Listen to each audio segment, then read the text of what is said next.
Board exam को लेकर के आप सभी अपनी अपनी तैयारियां कर रहे होंगे और आपके बोर्ड एग्जाम भी चल रहे हैं, लेकिन आपका बोर्ड एग्जाम इस बार नए पैटर्न पर चल रहा है और पहली बार आप सभी objective type multiple choice question paper देने जा रहे हैं और आप सभी पेपर दे भी रहे हैं।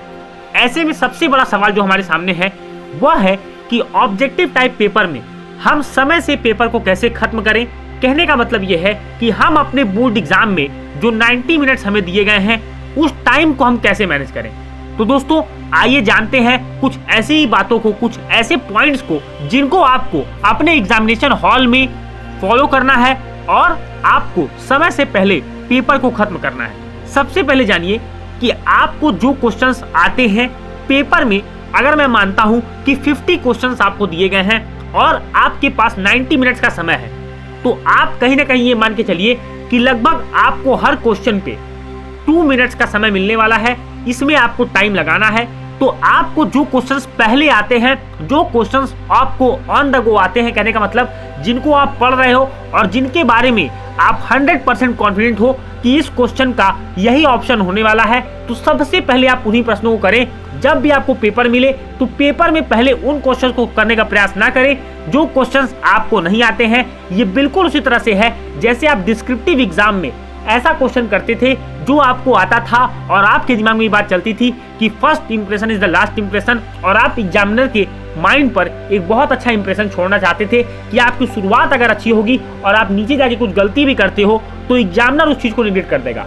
लेकिन ऑब्जेक्टिव टाइप पेपर में आपके पास ऐसा नहीं होने वाला है। आपको जो क्वेश्चंस आते हैं सबसे पहले उनको करने के बाद आप टाइम बचाएं, क्योंकि अगर मैं मानता हूं कि एक क्वेश्चन अगर आपको आ रहा है तो आप उसको 1 से 1.5 मिनट में करके खाली हो जाओगे, फिर अगले क्वेश्चन पर आप जाओगे और इसी तरह से आपको पूरे पेपर में अप्रोच लगाना है। मैं यह मानता हूं कि अगर आपको 60% क्वेश्चंस ऐसे हैं जो आपको ऑन द गो आते हैं, तुरंत आप उसको अटेम्प्ट कर ले रहे हो, तो पहले एक सेंसिटिव स्टूडेंट होने के नाते आपको वह टाइम बचाना है ताकि आप उस टाइम को, जो टाइम आपके पास बचे, उस टाइम को आप उन क्वेश्चंस में इन्वेस्ट कर पाएं जो क्वेश्चंस आपको सही तरीके से नहीं आ रहे हैं या जो आपके लिए टाइम टेकिंग है। दूसरी बात आपको ध्यान रखनी है कि आपको ऑब्जेक्टिव टाइप पेपर में गेस नहीं करना है।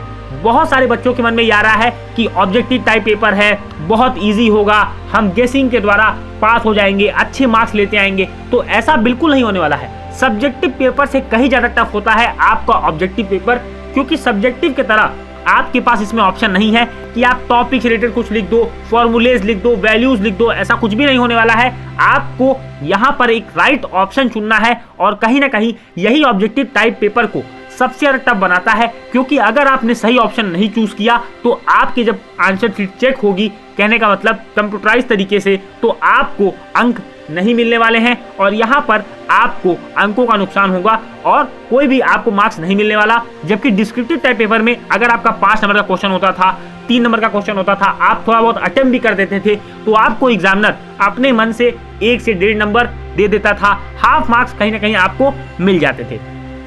तीसरी बात आपको ध्यान रखनी है कि जब आप क्वेश्चन पेपर को देखें तो क्वेश्चन पेपर को आप पहले बहुत सही से पढ़ें, उसके हर क्वेश्चन को समझने का प्रयास करें। ये ध्यान रखें कि क्वेश्चन में क्या पूछ रहा है। कहीं ना कहीं ये पूछे कि which of the following does not belong to the series, तो इसमें आपको ध्यान देना है कि आपको ये चीजें देखनी है कि इसमें से कौन सी चीजें सीरीज में नहीं आ रही हैं, कौन सी चीजें हैं नहीं। तो ये जरूर आपको ध्यान रखना है। अगर आप ऐसे करते हैं तो निश्चित ही आपको क्वेश्चन सॉल्व करने में बहुत ज्यादा मदद मिलेगी। और साथ ही साथ ये भी ध्यान रखें, आपको उन क्वेश्चंस को जब आप पहली बार लगाते हैं, पेपर को 2 हाफ में डिवाइड करिए।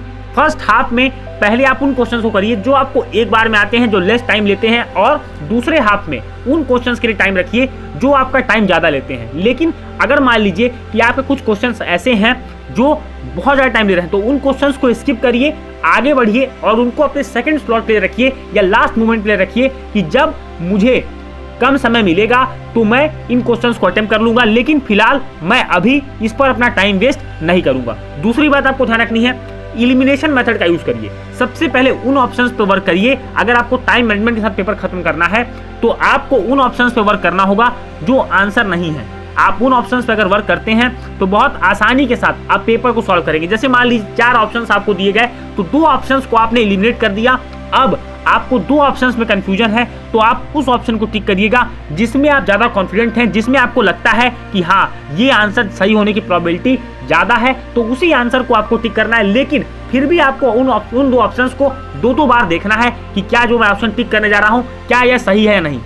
अगली बात आपको ध्यान रखनी है जो ये है कि आपको एग्जामिनेशन से पहले आपको कम से कम मॉक टेस्ट पेपर जरूर अटेम्प्ट करना है। जो न्यू पैटर्न बोर्ड ने जारी किया है अपनी ऑफिशियल वेबसाइट्स पर, उस तरह के कई सारे sample papers, mock test papers आपको मिल रहे हैं, तो उनको जरूर अटेम्प्ट कर लीजिए ताकि आप ऑब्जेक्टिव टाइप पेपर के अप्रोच को समझ जाइए, किस तरह से आपको उस पेपर को अटेम्प्ट करना है। ये सारी चीजें अगर आपको आएंगी तभी आप एग्जाम में कर पाओगे, नहीं तो अगर आप सोचोगे कि मैं एग्जाम में डायरेक्ट जाके ऑब्जेक्टिव टाइप पेपर दे दूंगा और मेरा एग्जामिनेशन में अच्छे मार्क्स आ जाएंगे, ऐसा बिल्कुल भी नहीं होने वाला है। क्योंकि बोर्ड एग्जाम का प्रेशर ही होता है जिसमें आपको निकलना होता है, जिससे आपको बचना होता है, और जो इस प्रेशर को झेल जाता है वही बोर्ड एग्जाम में एक्सेल करता है, अच्छे मार्क्स लेकर के आता है।